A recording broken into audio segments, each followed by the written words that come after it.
In this case, a union petition for a bargaining unit encompassing the entire employee complement of Tito Contractors. Company-wide unit, or wall-to-wall unit as it's sometimes called, under board rule is generally an appropriate bargaining unit.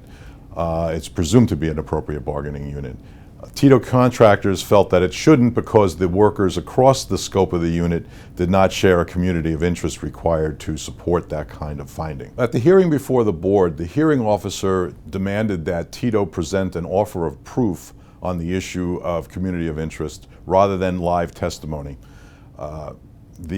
Tito did so, and they presented a very detailed offer of proof which showed that the company was in fact split into two separate sections: a labor section that did masonry, carpentry, painting work for one set of clients, and a second part of the company provided employees that perform recycling functions for a different set of the clients of the company.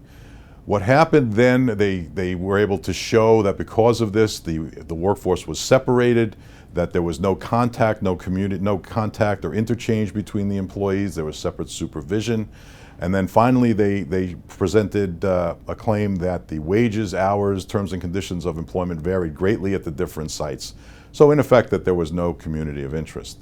The hearing officer took the offer to the acting regional director. The record shows they conferred for 7 minutes, came back and rejected it, and did not allow any evidence to be presented on those issues. The regional director directed the election take place. Tito appealed. The board affirmed the regional director in a 2-sentence decision, and the union won the election in the unit. Tito then appealed to the Court of Appeals. The Court of Appeals found that the board's rule is that they have to make their ruling based on substantial evidence. And substantial evidence required them to also look at contradictory evidence, in this case, the evidence in the offer of proof, which they did not do.